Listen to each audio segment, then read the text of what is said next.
Hi all, in this lecture we'll study some motivating examples for the course on concentration inequality, and we will end with some observations as to what the course will contain and provide a high level overview of the organization and content of the course.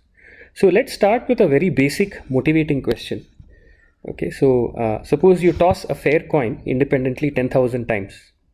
How many heads will you see? Okay.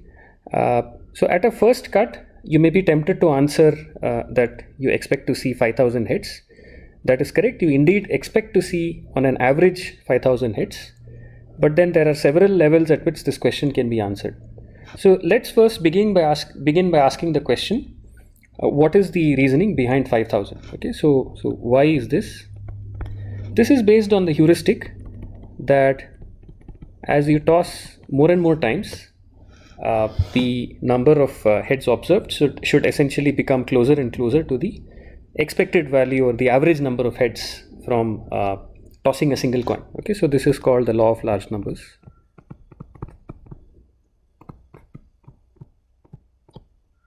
Okay, so one can actually represent mathematically the number of heads that you will actually get as the sum x1 plus x2 all the way up to x1 x 10,000, okay, where each random variable xi is 0 or 1 with probability half,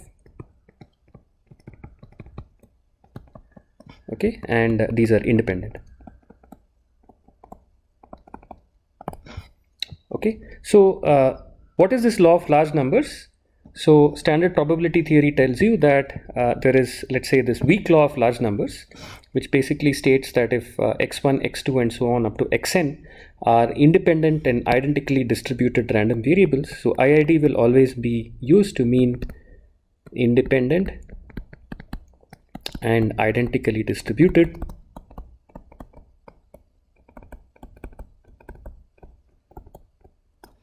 So if the xi are IID random variables with let's say finite mean and variance, then for any tolerance epsilon, we have that the probability that the sample mean of these xi's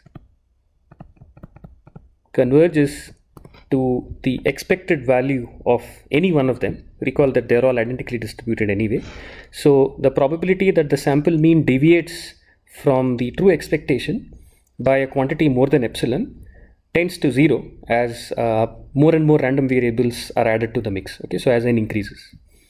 But however, this is only an asymptotic result. Okay, so note that there is a limit here.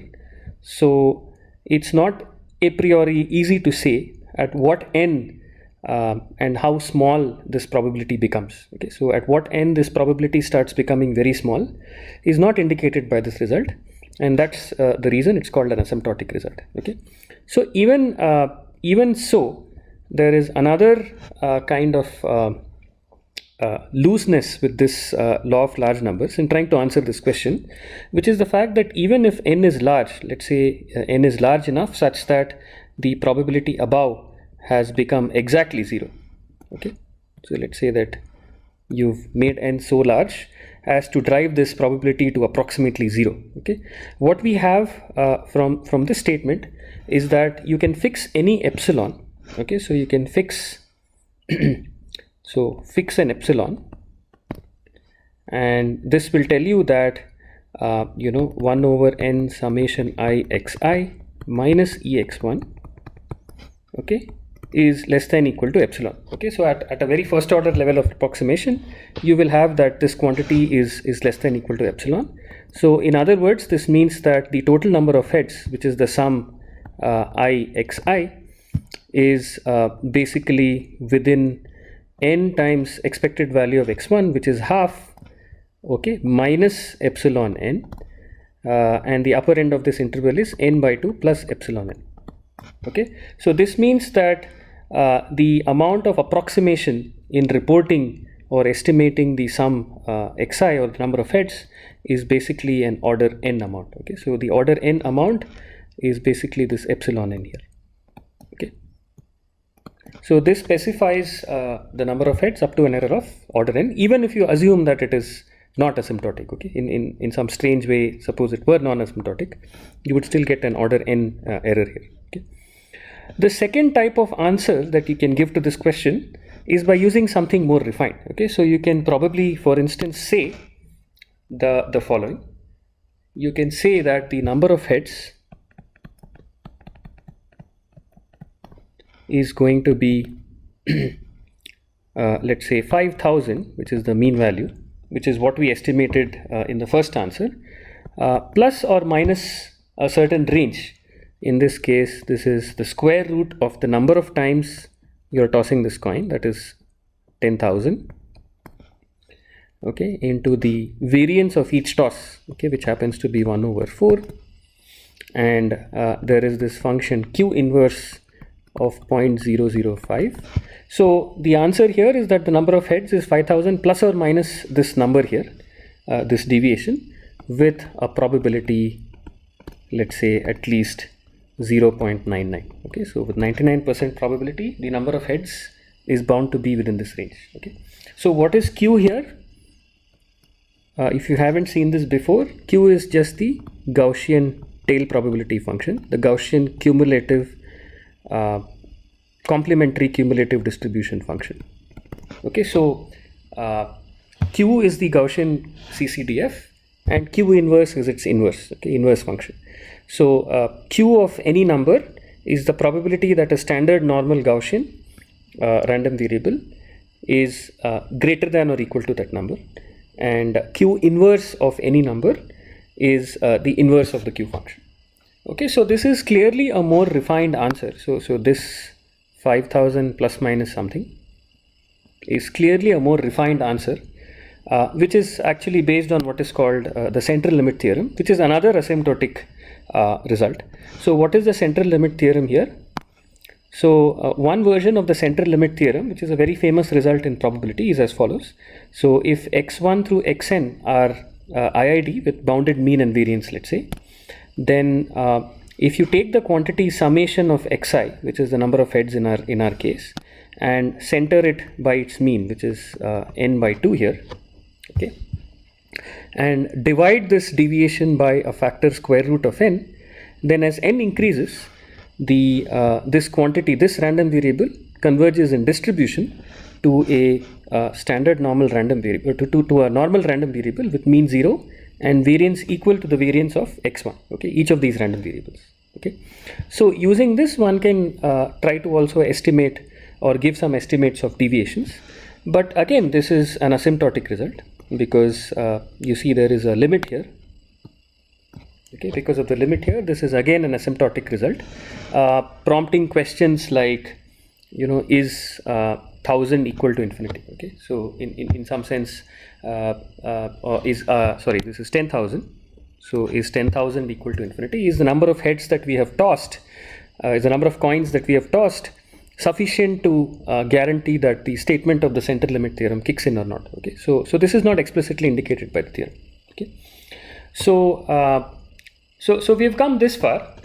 Okay, and this gives somewhat sharper estimates than the answer number 1. One can hope to fix the fact that this is an asymptotic result by using what is called Berry-Esseen correction. Okay, so Berry-Esseen correction is essentially a fix to make the standard central limit theorem non-asymptotic. Okay, so one version of a Berry-Esseen type correction is as follows. If all these random variables are IID with a finite expectation, let's assume that they are zero mean, finite variance and finite third moment, then there is some constant such that the following happens. For any number of tosses, note that this is non-asymptotic. Okay, so at any finite n and any value of deviation epsilon, the probability that the scaled number of heads, okay, essentially scaled by 1 over square root n, is less than a certain number. So in reality, what would you expect this to be? If the central limit theorem were perfect, you would expect this to be the cumulative distribution function of a standard normal, which is 1 minus q of epsilon. And so the Berry-Esseen correction basically tells you that these two quantities differ by a quantity which is no more than constant by square root n. Okay, so the larger now is the number of heads you toss, the tail probability of the scaled sum versus the benchmark, which is the corresponding tail probability for a standard Gaussian, differs only by a vanishing quantity that goes particularly as constant by square root n. Okay, so you can use this to correct your estimate for number of heads a little better, and this is widely used in probability theory. But however, we'll see that more generic and simpler to understand techniques also give us similar answers. Okay, so that's sort of going to be the main punchline of this course. You don't need to study specifically what happens with Gaussian random variables, or you don't need to try to match things with Gaussian random variables, but you can develop generic techniques. So another comment in passing is that there is another asymptotic regime different than the central limit theorem regime, which is called large deviations. So recall that the characteristic feature of the central limit theorem is that the sum of n terms is being divided by something like square root of n. Okay, in the large deviations regime, it's more like dividing the sum by the total number of summands itself. So it's the sample mean regime. It studies the fluctuation of the sample mean. So here's a typical large deviation statement specialized to our case of independent coins being tossed. So pick your favorite interval A. Okay, let A be an interval in R. Okay, so let's say A is of the form A comma B. Okay, so it's a set of all real numbers between A and B. The intervals can either be open or closed. It doesn't matter really for this example. What it says is that if you take the probability that the sample mean of n coin tosses, the average proportion, the proportion of heads in those tosses belongs to this interval A. If you take the probability that this proportion belongs to A, take the log of that probability and divide by 1 over n with a minus sign. Okay, so that's going to be a non-negative number finally. As n becomes larger and larger, this quantity tends to a very specific limit, which is which can be expressed as the solution to another variational problem, the minimum of a certain function I on that interval A. Okay, so think of this function I called a rate function defined on the entire real line.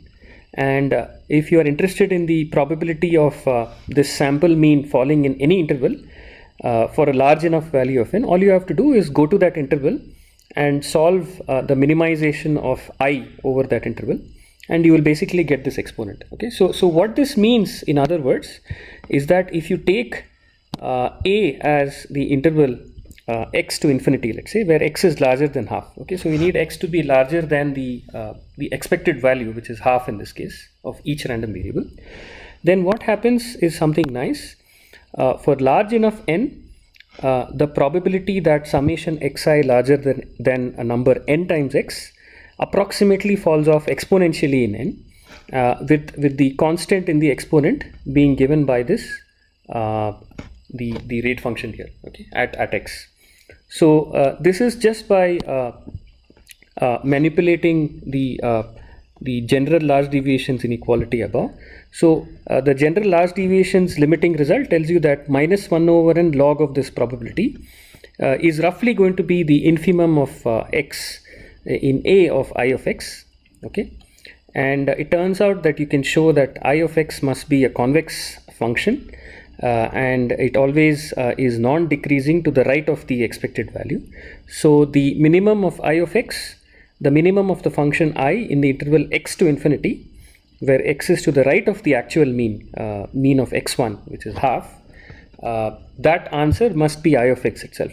So you basically get a slightly stronger, in some sense, statement of the weak law of large numbers, in the sense that you get this decay rate, exact decay rate of the probability of deviating from the sample mean. Okay, and this is an exponentially decaying rate. However, this is still asymptotic, so there is no indication provided of at what n this limit really becomes close. Okay.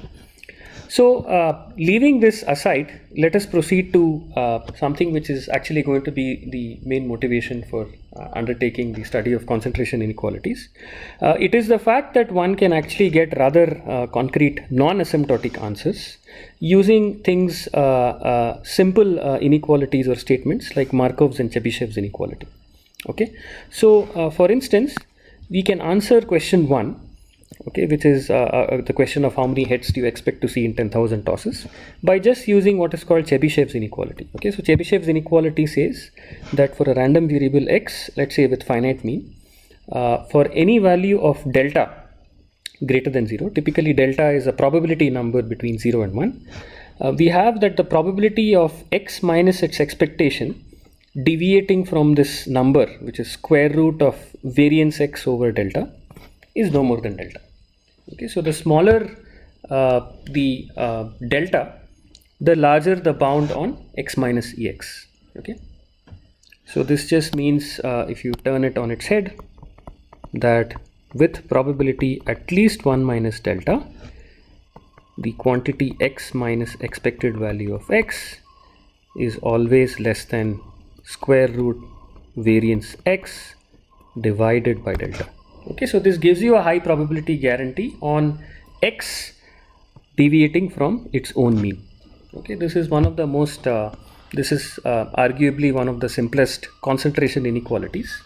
And if you now specialize this to x being the sum of the first n coin tosses, okay, where each xi is either 0 or 1, probability half independently, the expected value of x simply becomes n times the expected value of every coin toss, which is n by 2. Okay, so this is n by 2. Okay, likewise, the variance of x, which is the sum of n independent random variables, you can also show that this is equal to n times, this is the sum of variances really. So the sum, the variance of a sum of independent random variables is just the sum of the individual variances.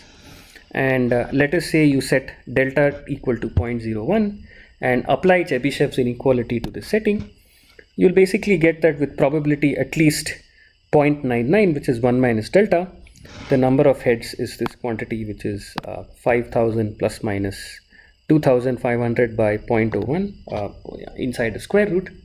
Okay, and this evaluates to 500. Okay, so you get at least a concrete answer which is guaranteed to be correct with probability at least 99% if you toss exactly 10,000 coins. Okay, so compare this with let's take a moment to compare this with the CLT inspired answer, the central limit theorem guided answer, which gave us something similar, but by making sort of the hand wavy approximation that 10,000 is close to infinity. Okay, so what did answer 2 give you?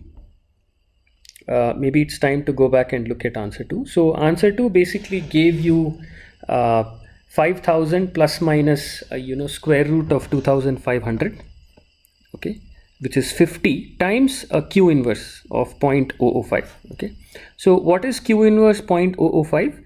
If you actually look a little carefully at the q inverse function, it's not hard to see that, show that q inverse of a very small number is approximately square root of log of inverse of that number. Okay, so for delta very, very small, q inverse of delta by 2 is roughly square root of log of 1 over delta by 2, which is square root of log of 2 over delta. So the CLT gives us an estimate for the summation I equal to 1 to n xi, which is the total number of heads of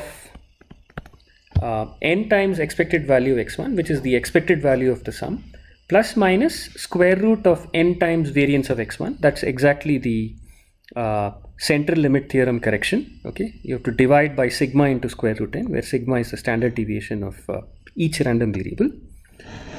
Okay, into a square root of log 2 by delta. Okay, so that square root of 2 log by delta is the approximation being used here to q inverse delta by 2.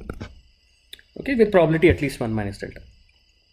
So note that this number here, okay, the square root of n into variance, which is 50 in this case, is being multiplied with square root of log 2 by delta. Whereas in contrast, the finite sample Chebyshev inequality above, okay, gave us a valid inequality for any finite n and for any delta, any probability delta of order n times expected value x1 plus square root n times variance x1 into square root 1 by delta. Okay, the square root 1 by delta is simply the square root 1 by delta here. Okay, so that's the square root 1 by delta. Okay, with probability at least 1 minus delta. So there's this sort of loosening here, in that the order of deviation here that Chebyshev gives you is square root 1 over delta as opposed to square root log of 1 by delta. Okay, so this is arguably a big factor improvement in the CLT, which is at a different level weaker because of being asymptotic. But there's nothing to despair here. In fact, we will see that there is often a stronger method called the Chernoff bound compared to the Chebyshev bound that can be used instead of Chebyshev to show in a non-asymptotic fashion for finite samples n that you can get the same order of magnitude as what CLT gives you. Okay, so you'll basically get with x being the sum of n coin tosses, you will basically get the actual expected mean plus minus some constant times the square root of n times variance x1 into log of 1 by delta inside the square root. Okay, so you get a big improvement of going from 1 over delta to log 1 over delta. Okay, so that's where sort of Chernoff really matters. It gives you in some sense an exponential rate of decay of the probability of the sample mean deviating, which if inverted gives you a logarithmic dependence on the reciprocal of the target failure probability. So this course is basically going to be presenting a lot of variations on this theme for both independent as well as non-independent random variables, and there are going to be a bunch of such derived inequalities which build upon basic Chebyshev or Chernoff methods. Okay, so at the heart of all these methods is going to be what is called the Chernoff-Kramer bound or the Chernoff-Kramer technique, which will which if used or instantiated appropriately gives very useful inequalities such as Hoeffding's inequality, widely used in areas like learning theory and statistical learning theory. It gives inequalities like Bennett's inequality and Bernstein's inequality, which is often used as a tighter version of Hoeffding's inequality. Okay, so with this, let's move to the second motivating example. The second motivating example is the following question, which is often called the coupon collector problem. So let's say every day you go and buy an ice cream cone, and hidden within it there is one coupon. Every ice cream cone contains one coupon of a uniformly random color. Okay, so let's say there are k total colors of which coupons are made, and each time every ice cream that you buy contains one randomly colored coupon, okay, hidden inside it, and you start collecting these coupons. Now, how many ice creams do you need to eat before you can collect all k colored coupons? Okay, so this is the well-known coupon collector problem. And just to formalize this again, like we did with the coin tossing problem, so let's denote xi as the color of the ith coupon, okay, that you collected. Okay, so this is a clearly let's index all the colors by 1 2 3 up to k. Let's assume there are k colors, and so this is clearly a number between 1 to k.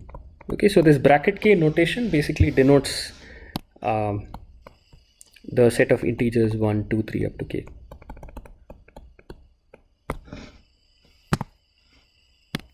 Okay, so in addition, let's introduce this notation f of x1 x2 up to xn. So suppose you've eaten n ice creams and you have n coupons in your hand.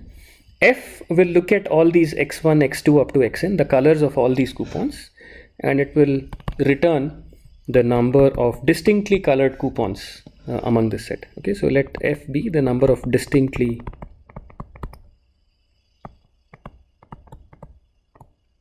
colored coupons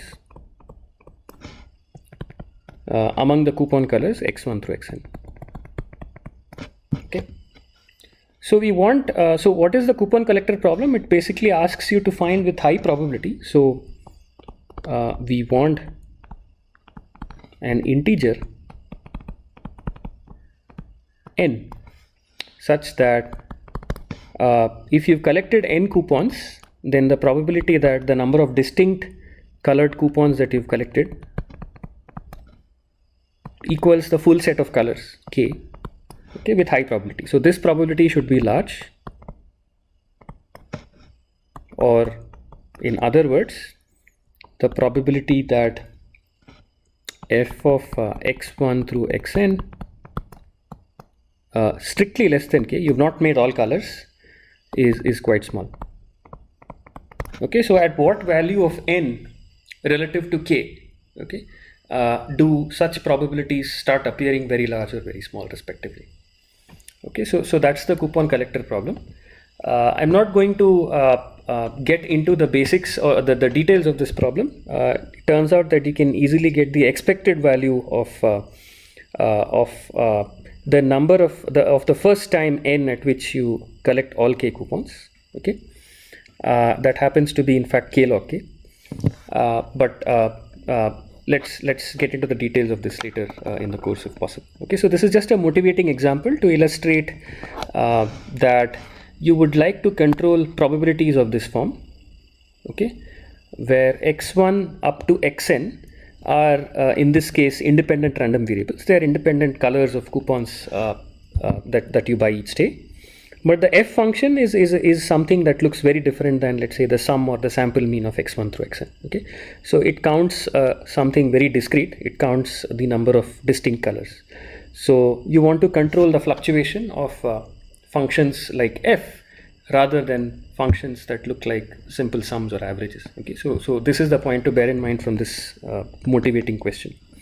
The last motivating question is something that occurs in areas of computer science, computational linguistics, sometimes in bioinformatics and word processing and so on.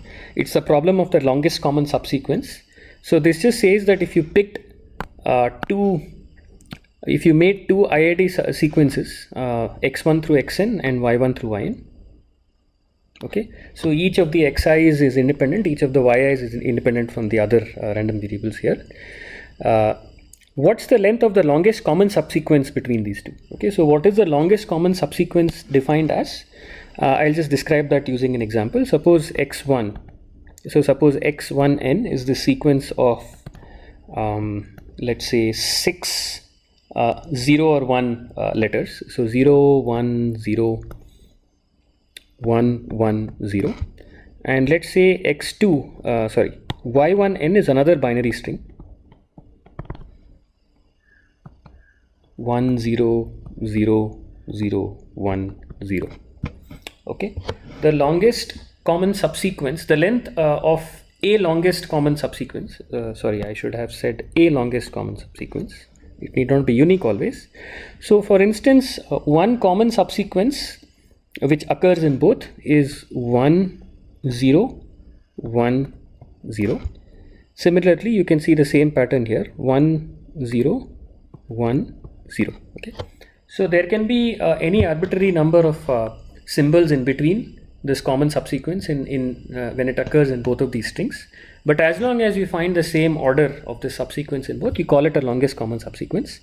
In this case, the length of this common subsequence turns out to be 4, which is also the length of the largest common subsequence. So length of the longest common subsequence in this case is 4. Okay, so this is some random number if all these strings are chosen randomly. Okay, so what's the length of a longest common subsequence, and what can you say about the properties of such a random variable? Okay, does it concentrate, does it sort of deviate too much from, let's say, its central value, let's say its mean or its median, and if so, then by what amount? How does it concentrate as a function of n, maybe the alphabet size and so on? Okay, so in fact this course motivates the fact that to answer questions such as studying the fluctuations of the length of the longest common subsequence, or let's say the number of coupons collected in entries, or even the simple question of bounding averages or sums of random variables, we will find it useful to extend concentration of measure bounds to the following two situations. One is when you have a quantity that depends on independently distributed random variables x1 through xn, which need not be identically distributed, so they may all have different distributions. The more interesting and involved case is when you have to control the fluctuations of a general function f of x1 through xn, where x1 through xn are independent random variables. Okay, instead of, let's say, the very simple sum that we've already studied, which is f equal to the sum of all these random variables. So you may have very complicated nonlinear functions f of a bunch of random variables x1 through xn, and you may be you may be requiring to bound the fluctuations of f of x1 through xn, which is just another random variable depending through f on these random variables, in terms of some central quantity, some central measure like its expectation or its mean. Okay. So this is where this is what the course hopefully will enable you to do, and it will show you a spectrum of methods and techniques to try and break down the analysis of such the fluctuations of such functions.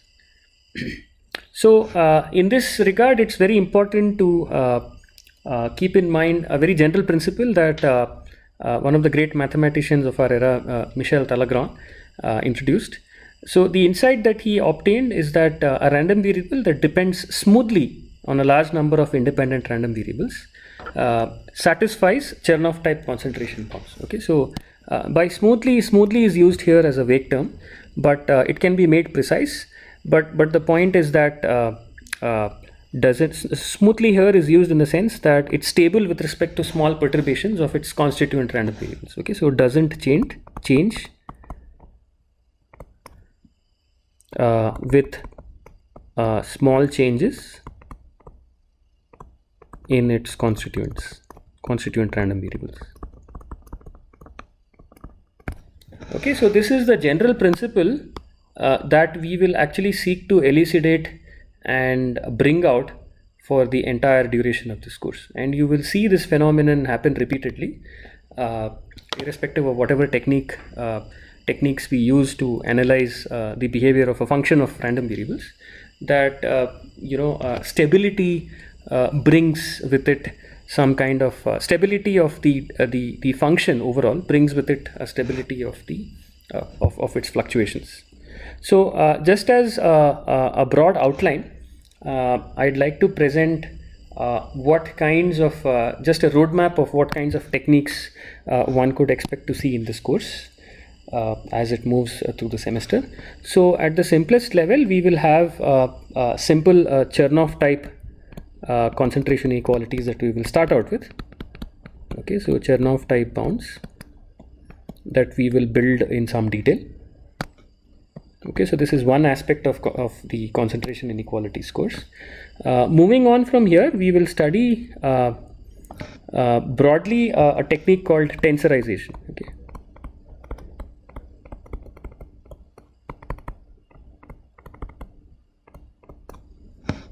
Okay, tensorization techniques have to do with how you break down a complicated dependence of, let's say, one random variable on a bunch of others into simple manageable forms like sums. Okay, the sum is probably the simplest way of breaking down an aggregate quantity into its constituents, and we will study this in an abstract level in the form of what are called martingale bounds, then a method called the Efronstein technique, or the Efronstein inequality or family of inequalities, and finally conclude with what is called the entropy method.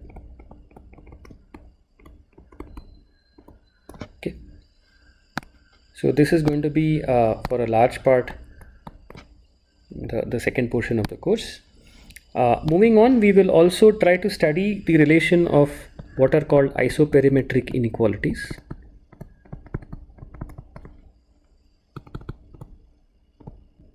which often arise in geometry and measure theory, how they connect to or how they can be useful in giving concentration inequalities. So isoperimetric inequalities are an entire area that generalizes the common isoperimetric geometric inequalities that we've been used to since high school. So things like the of all 2D shapes with a given area, the one with the minimum circumference is the circle, the 2D circle. Or conversely, of all given 2D shapes with a given perimeter, the one with the largest area is the circle. So these are isoperimetric inequalities of a very simple form. But there are more general isoperimetric inequalities for measures over spaces that in fact directly give us concentration inequalities. And we will also finally see what is called the transportation method.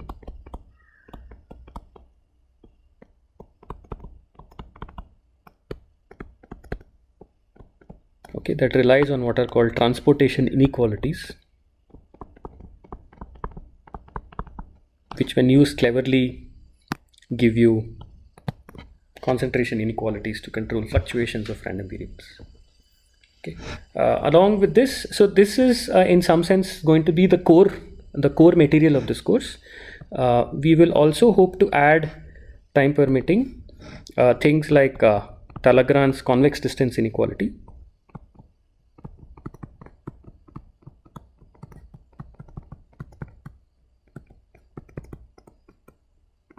which is a very celebrated inequality that in one sense tightens inequalities derived from the Chernoff method or Martingale methods by using very different methods, by using a very different approach.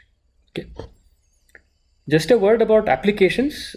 We will time permitting again. Time permitting, we hope to illustrate some of these concentration inequalities that we will uncover throughout the course in the form of applications to, let's say, physically relevant problems. So there's a long list of applications to which you can apply concentration inequalities. Some of these which we hope to touch upon are things like the Johnson-Lindenstrauss lemma,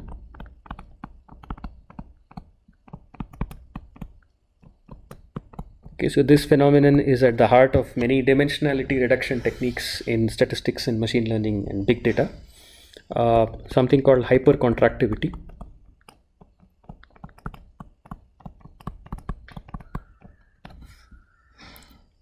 The analysis of the lasso algorithm, which is an estimation technique, and its performance. Turns out that some very non-trivial concentration inequalities help you understand its performance well. So lasso.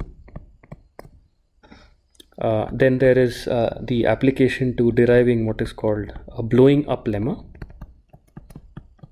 or blowing up lemmas, in which are useful in the context of information and coding theory. Finally, there are also resource allocation problems in stochastic settings that benefit a lot from specialized concentration inequalities. So these are, let's say, scheduling problems like bin packing, standard coupon collecting, longest common subsequences.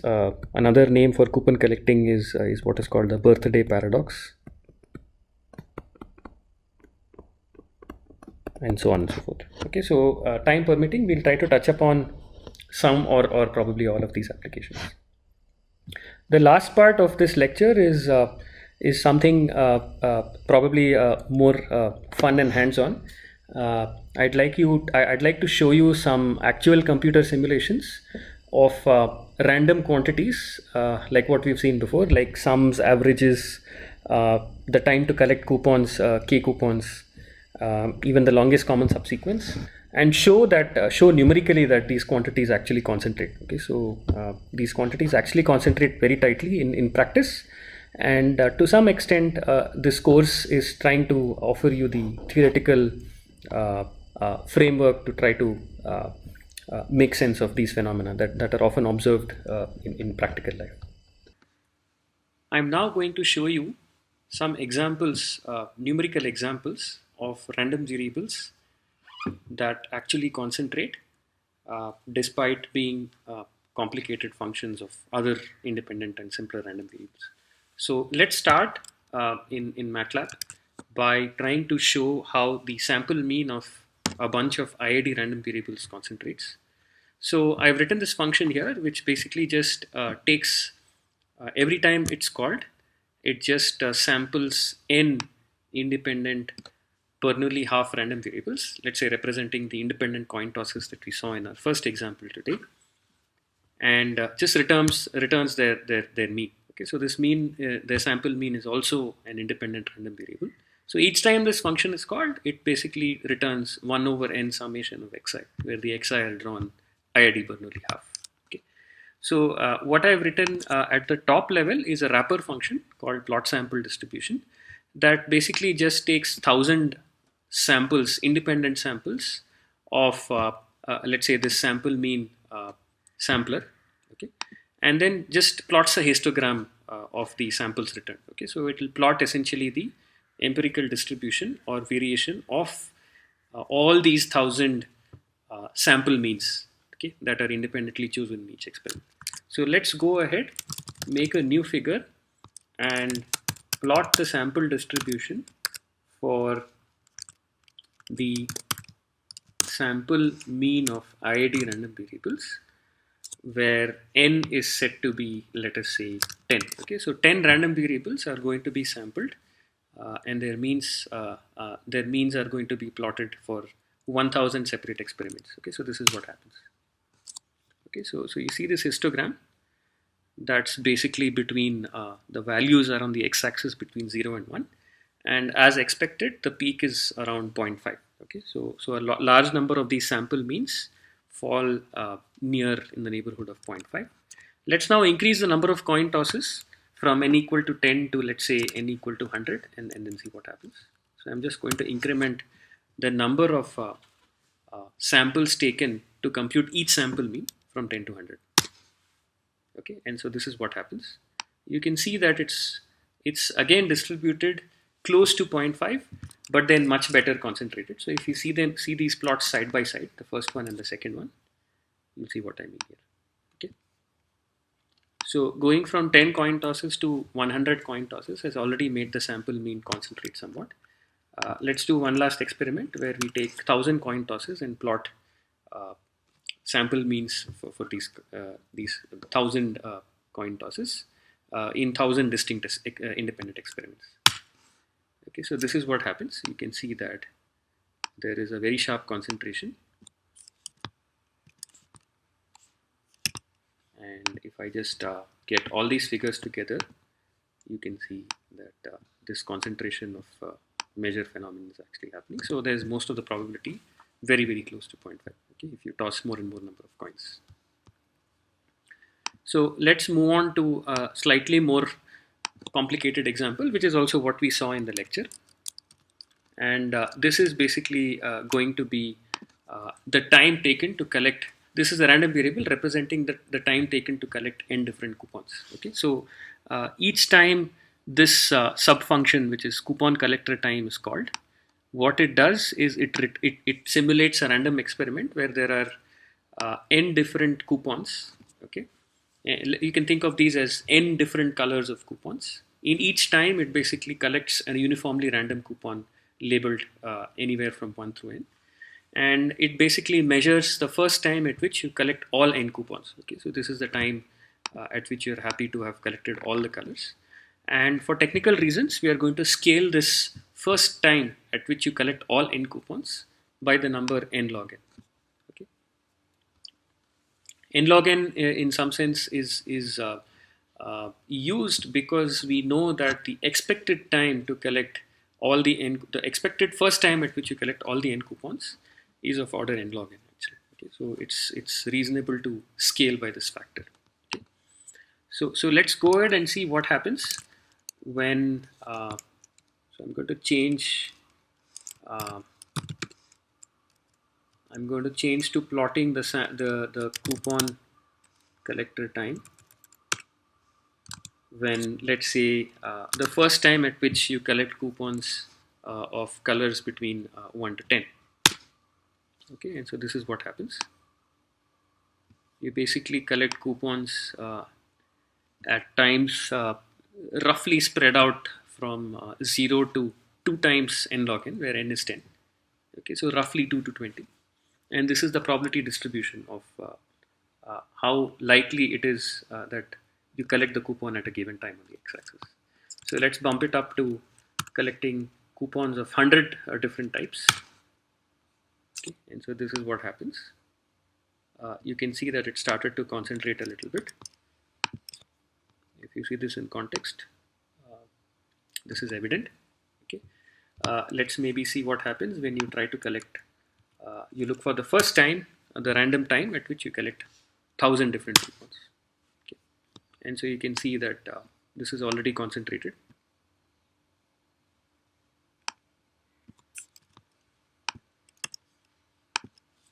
Okay, and so that's what's happening. Okay, maybe let's do one more while we're at it. So 10,000 coupons.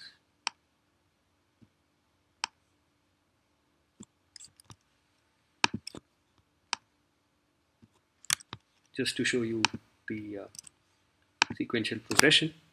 Okay, so on the top right is 10, then there's 100, then there's 1,000, and then there's 10,000. Okay, so you can see that there is a concentration of probability phenomenon happening, and you can actually use the techniques that we'll go through in the course, some of these techniques, to try and actually get a theoretical explanation for this phenomenon.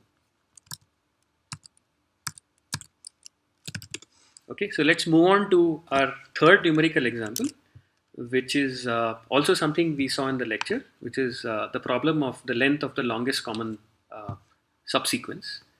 Okay, so what's happening here is that each time this experiment is run, what it does is the following. It takes two strings of a specified length n, where each element of each string is drawn uniformly at random from an alphabet of size k. Okay, so if k is 2, each is a binary string. If k is equal to 3, then each of these n-length strings is a ternary string, and so on. Okay. So generate two random strings, and then basically do an operation to compute the length of a longest common subsequence between these two length n strings. And so that's what it's going to return. Okay, so we are going to directly histogram or plot the empirical distribution of 1,000 independent experiments of finding the length of the longest common substring or subsequence. Okay, so recall that the subsequence need not occur contiguously in both of these strings. That's by the definition of the longest common sequence problem. So let's go ahead and do the same histogramming exercise for the length of the longest common substring. Let's say we generate strings of length 10, let's say with a quaternary alphabet. So each symbol can be 4 letters. Okay, and these are n-length strings. Okay, so 4 letters. See, each symbol can either be one of 4 letters, just as let's say you have in the DNA sequence or the RNA sequence. So this is the histogram for the longest common subsequence between two length 10 strings. Okay, it's obviously a number between 0 and 10. So and it's concentrated somewhere, somewhat concentrated somewhere around 5 or 6. Let's bump this up to finding the length of the longest common substring between two length 100 strings. Okay, and you can already see that there's a sharp concentration. So let me put these side by side so that you can compare these plots. Okay, so there's some fairly sharp concentration occurring at around length 60 or 65. I don't know if this will work for length equal to, let's try length equal to, let's say 500, assuming it doesn't take too long. So we need to let the sampling run for some time.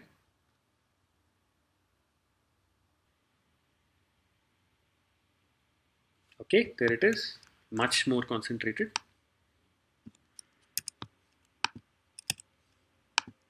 Okay, so you can see that there's barely a difference going from 100 to 500, but nevertheless, all the probability has basically moved into the central bin.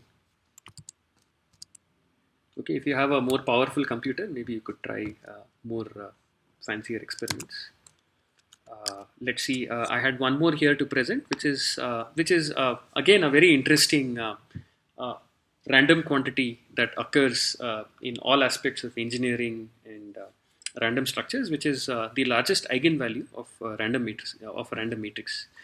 Okay, so here's a specific example where the specific experiment run each time is to return a random variable, which is the largest eigenvalue of a symmetric randomly generated square matrix of size n. So it's an n by n symmetric square matrix, which is generated as follows. So the lower triangle is populated independently with standard normal entries. Okay, and those entries are basically mirrored on the upper triangular part, so that you get a symmetric random matrix. Okay. And for technical reasons, we are also going to divide this largest eigenvalue of this n by n matrix by the quantity square root n, and then plot the histogram of this random quantity. Okay, the largest eigenvalue of a random matrix. Okay, so in this case, this is also connected to the norm. The largest eigenvalue of this matrix is a measure of its size. Okay, so it's a single scalar measure of how large this matrix is, this random matrix is. Okay, and we would like to study the distribution of this quantity and whether it concentrates well. So let's go ahead and run um, our sampler and histogramming routine, wrapper routine for the eigenvalue example. So we'll pass it a matrix size of, let's say, 10. Okay, so this is what happens. So for a 10 by 10 matrix generated randomly according to the description I gave you, this is what happens to the normalized maximum eigenvalue, normalized by square root n. If we run this for matrices of size 100,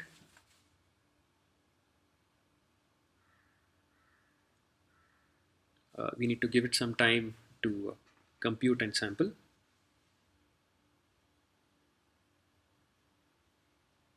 Okay, so it's already looking like it's concentrating fast. Okay, so you can see that there's a distinct pushing towards of all the probability mass towards sort of central value, and this is going to get even more concentrated and peaky as the size of the square matrix increases. Okay, so there are many such examples, and hopefully the techniques that we will study in this course on concentration inequalities will give you a basis to reason about why these phenomena occur and when you should expect such concentration phenomena to occur in problems that you may be studying. Thank you.